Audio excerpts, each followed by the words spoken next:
जय श्री कृष्ण, जय श्री हरि।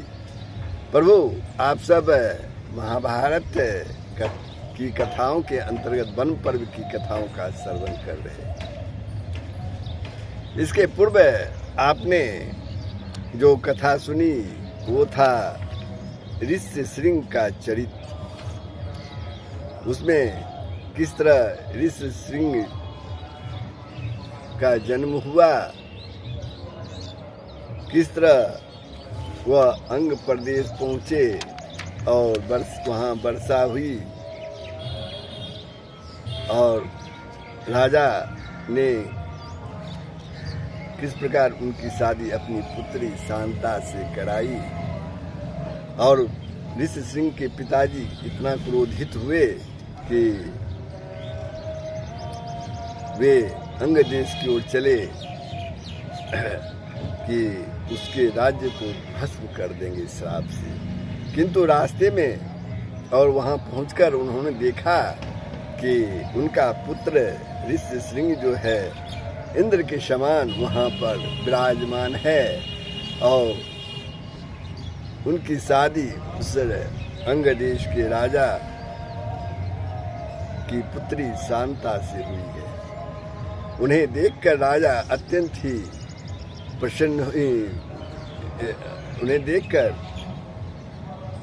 ऋष्यशृंग के पिता यानी विभांडक ऋषि अत्यंत ही प्रसन्न हुए और उनका क्रोध शांत हो गया। फिर उन्हें यह कहकर कि पुत्र, तुम्हें जब पुत्र उत्पन्न हो जाए तब तुम वन में चले आना।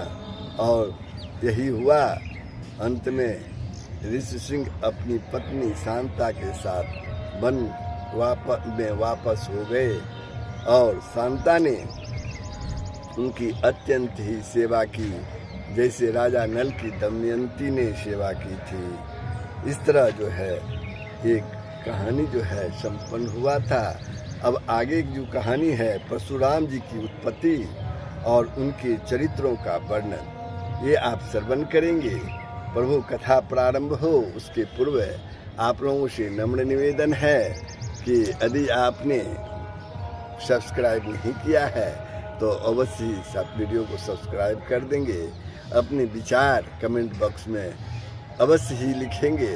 अगर कोई बात न मिले तो जय श्री हरि जय श्री कृष्ण लिखेंगे तो मैं समझ जाऊंगा कि मेरा प्रयास जो है वह धीरे धीरे सफल हो रहा है और आप लोग भी इन कथाओं का रस ले रहे हैं। तो आइए श्रवण करते हैं परशुराम जी की उत्पत्ति और उनके चरित्रों का वर्णन।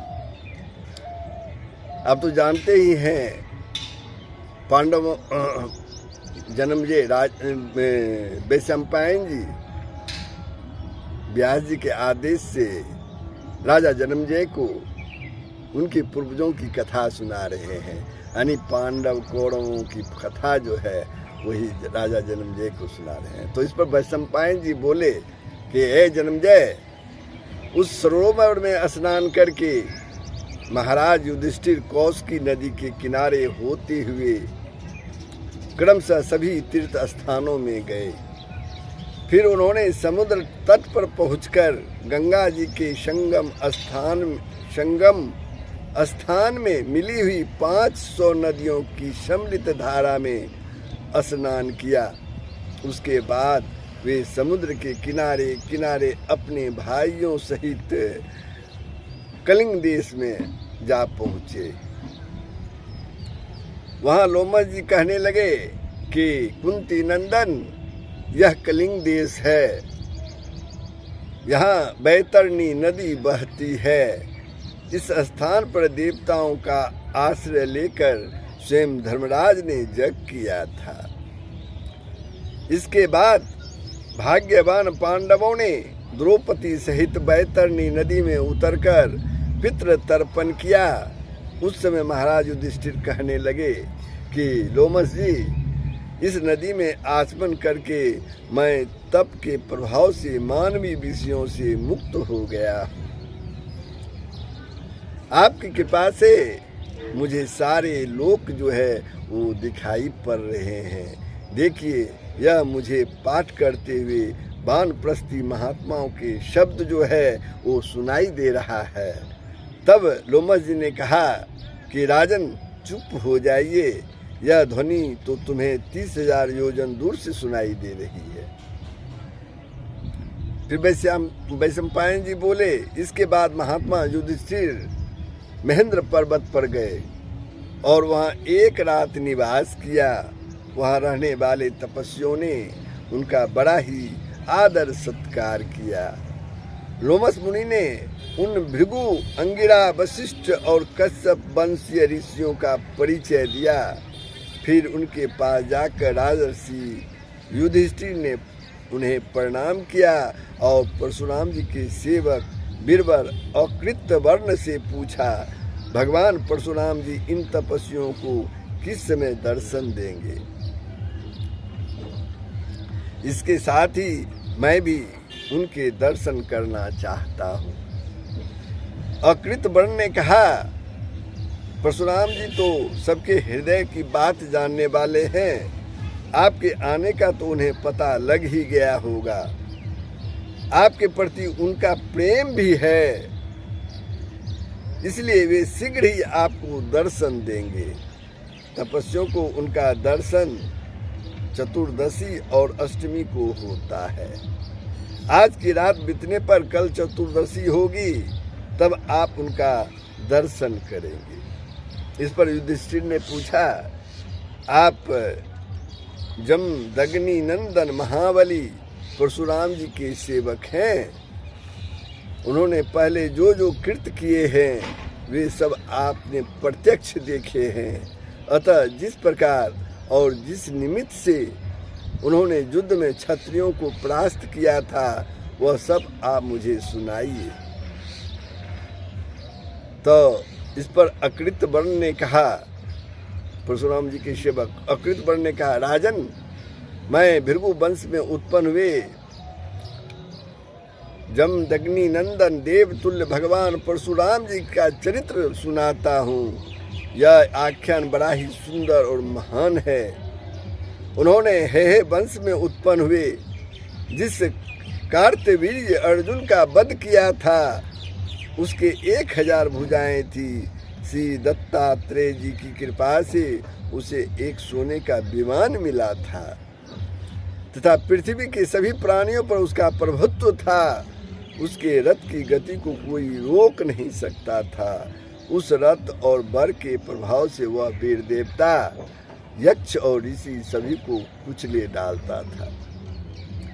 इस प्रकार उसके द्वारा सर्वत्र सभी प्राणी जो थे वो प्रीत हो रहे थे।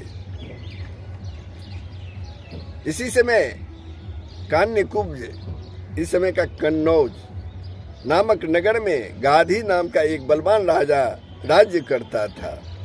वह वन में जाकर रहने लगा। वहाँ उसके एक कन्या उत्पन्न हुई थी जो अप्सरा के समान सुंदर थी। उसका नाम जो था सत्यवती था। उसके लिए भृगुनंदन ऋचिक ने राजा के पास जाकर याचना की। राजा गादी ने ऋचिक मुनि के साथ सत्यवती का विवाह कर दिया। विवाह कार्य संपन्न हो जाने पर भृगु जी आए और अपने पुत्र को सौपत्नी देखकर बड़े ही प्रसन्न हुए। तब उन्होंने पुत्र वधू से कहा, सौभाग्यवती वधू, तुम वर मांगो, तुम्हारी जो भी इच्छा होगी वही मैं दूंगा। उसने अपने ससुर को प्रसन्न देखकर अपने और अपने माता के लिए पुत्र की याचना की। तब भृगु जी ने कहा, तुम और तुम्हारी माता ऋतु स्नान करने के बाद पुत्रोत्पत्ति की कामना से अलग अलग वृक्षों का आलिंगन करना। वह पीपल का आलिंगन करे और तुम गुल्लर का करना। इसके सिवा मैंने सारे संसार में घूमकर तुम्हारे और तुम्हारी माता के लिए बड़े प्रयत्न से ये 2 चरु तैयार किए हैं। इन्हें तुम सावधानी से खा लेना। ऐसा कहकर मुनि वहाँ से अंतर ध्यान हो गए। किंतु उन माँ बेटी ने चरु भक्षण करने और वृक्षों का आलिंगन करने में उलट फेर कर दी।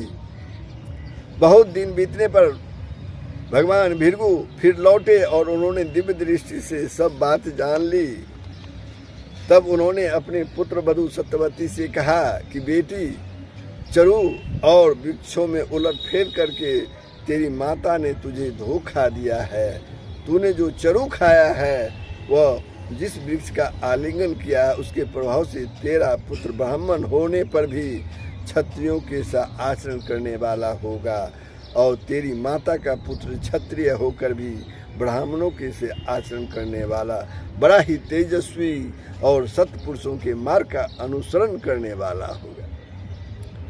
तब उसने बार बार प्रार्थना करके अपने ससुर जी को प्रसन्न किया और प्रार्थना की कि मेरा पुत्र ऐसा ना हो, भले ही पौत्र ऐसा स्वभाव वाला हो जाए। भृगु जी ने अच्छा ऐसा ही हो यह कहकर अपनी पुत्र वधू का अभिनंदन किया और यथासमय उसके गर्भ से जमदग्नि मुनि का जन्म हुआ। वे बड़े ही तेजस्वी और प्रतापी थे। महातपस्वी जमदग्नि ने वेदाध्ययन प्रारंभ किया और नियमानुसार स्वाध्याय करने लगे। उन्होंने सभी वेदों को स्वाध्याय के माध्यम से ही याद कर लिया। फिर उन्होंने राजा प्रसेनजित के पास जाकर उनकी पुत्री रेणुका के लिए याचना की और राजा ने उन्हें अपनी बेटी विवाह दी। रेणुका का आचरण सब प्रकार अपने पतिदेव के अनुकूल था। उसके साथ आश्रम में रहकर वे तपस्या जो है वो करने लगे। उनके क्रमशः 4 पुत्र हुए। उसके बाद परशुराम जी का प्रादुर्भाव हुआ। वे 5वें पुत्र के रूप में जन्म लिए। भाइयों में छोटे होने पर भी वे गुणों में सबसे बढ़े चढ़े थे। एक दिन जब सब पुत्र फल लेने के लिए चले गए तो व्रतशीला रेणुका स्नान करने को गई। जिस समय वह स्नान करके आश्रम को लौट रही थी, उसने देवयोग से राजा चित्ररथ को जल क्रीड़ा करते देखा। उस संपत्तिशाली राजा को जल विहार करते देखकर रेणुका का चित्त चलायमान हो गया। इस मानसिक विकार से दिन अचेत और त्रस्त होकर उसने आश्रम में प्रवेश किया। महातेजस्वी जमदग्नि मुनि ने सब बातें जो है वो जान ली और उसे अधीर और ब्रह्मतेज से च्युत हुए देखकर बहुत ही धिक्कारा उसे। इतने में ही उनके ज्येष्ठ पुत्र रुक्मवान और फिर सुसैन, वसु और विश्वास वसु भी वहां आ गए। मुनि ने क्रमशः उन सभी से कहा, इस अपनी माँ को तुरंत मार डालो, किंतु वे मोह बस हक्के बक्के से रह गए, कुछ भी बोल न सके। तब मुनि ने क्रोधित होकर उन्हें शाप दिया, जिससे उनकी विचार शक्ति जो है वो नष्ट हो गई और वे मृग एवं पक्षियों के समान जड़ बुद्धि हो गए। 5 पुत्र इन सबके पीछे शत्रु पक्ष के वीरों का संहार करने वाले, उनके पीछे सबसे पीछे शत्रु पक्ष के वीरों का संहार करने वाले वहां परशुराम जी आ गए। उनके महातपस्वी जमदग्नि मुनि ने कहा कि बेटा, अपनी इस पापनी माता को अभी जो है तुरंत मार डाल और इसके लिए मन में किसी प्रकार का खेद न कर। यह सुनकर परशुराम ने फरसा लेकर उसी क्षण अपनी माता का मस्तक काट लिया। अपनी माता का मस्तक उन्होंने काट डाला पिता के आदेश से। राजन, इससे जमदग्नि का कोप सर्वथा शांत हो गया और उन्होंने प्रसन्न होकर कहा कि बेटा, तुमने मेरे कहने से यह काम किया है जिसे करना बड़ा ही कठिन है, इसलिए तुम्हारी जो जो कामनाएं हो वे सब मांग लो। तब उन्होंने कहा, पिताजी, मेरी माता जीवित हो जाएं, उन्हें मेरे द्वारा मारे जाने की बात जो है वो याद ना रहे, उनके मानस पाप का नाश हो जाए, मेरे चारों भाई स्वस्थ हो जाएं, युद्ध में मेरा सामना करने वाला कोई ना हो और मैं लंबी आयु प्राप्त करूं। परम तपस्वी जमदग्नि ने भी वरदान के द्वारा उनकी सभी कामनाएं जो है वो पूर्ण कर दी। एक बार इसी तरह उनके सब पुत्र बाहर गए हुए थे। उस समय अनुप देश का राजा कार्तवीर्य अर्जुन इधर आ निकला। जिस समय वह आश्रम में पहुंचा, मुनि पत्नी रेणुका ने उसका आतिथ्य सत्कार किया। कार्तवीर्य अर्जुन युद्ध के मत से उन्मत्त हो रहा था। उसने सत्कार की कुछ कीमत न करके आश्रम की होम धेनु के डकारते रहने पर भी उसके बछड़े को हर लिया और वहां के वृक्ष आदि को भी उसने तोड़ दिया। जब परशुराम जी आश्रम में आए तो स्वयं जमदग्नि जी ने उनको सारी बातें उनसे बताई। उन्होंने होम की गाय को भी रोते देखा। इससे वे बड़े ही कुपित हुए और काल के वशीभूत हुए सहर्षा अर्जुन के पास आए। तब शत्रु दमन परशुराम जी ने अपने सुंदर धनुष ले उनके साथ बड़ी वीरता से युद्ध कर पहने बाणों से उसकी परी घर्ष दृश्य हजारों भुजाओं को काट डाला तथा उसे परास्त कर काल के हवाले कर दिया। इससे सहसा अर्जुन के पुत्रों को बड़ा ही क्रोध हुआ और वे एक दिन परशुराम जी की अनुपस्थिति में आश्रम में बैठे हुए जमदग्नि जी पर जा टूटे पड़े। परम तेजस्वी जमदग्नि जी तो तपस्वी ब्राह्मण थे। उन्होंने युद्ध आदि कुछ भी नहीं किया तो भी उन्होंने उन्हें मार डाला। इस समय वे अनाथ की तरह हे राम यही चिल्लाते रहे। जब उनकी हत्या करके वे आश्रम से चले गए, कौन? सहस्रा अर्जुन के पुत्र सब जब ऋषि जमदग्नि की हत्या करके आश्रम से चले गए तो परशुराम जी समिधा लेकर के वापस आए आश्रम। वहाँ अपने पिता को इस प्रकार दुर्दशापूर्वक मरे देखकर उन्हें बड़ा ही दुख हुआ। वे फूट फूट कर रोने लगे। कुछ समय तक वे करुणापूर्वक तरह तरह से विलाप करते रहे। फिर उन्होंने अपने पिता के सब प्रेत कर्म किए और उनका अग्नि संस्कार कर संपूर्ण क्षत्रियों का संहार करने की उन्होंने प्रतिज्ञा की। महाबली भृगुनंदन क्रोध के आवेश में साक्षात काल के समान हो गए और उन्होंने अकेले ही कार्तवीर्य के सब पुत्रों को मार डाला। उस समय जिन जिन क्षत्रियों ने उनका पक्ष लिया उन सब का भी उन्होंने सफाया कर दिया परशुराम जी ने। इस प्रकार 21 बार भगवान परशुराम ने पृथ्वी को क्षत्रियहीन कर दिया और उनके रक्त से सम्मत पंचक क्षेत्र में 5 सरोवर भर दिए। इसी से महर्षि ऋषिक ने साक्षात प्रकट होकर उन्हें इस घोर कर्म से रोका। तब उन्होंने क्षत्रियों का संहार करना बंद कर दिया और सारी पृथ्वी ब्राह्मणों को दान कर दी।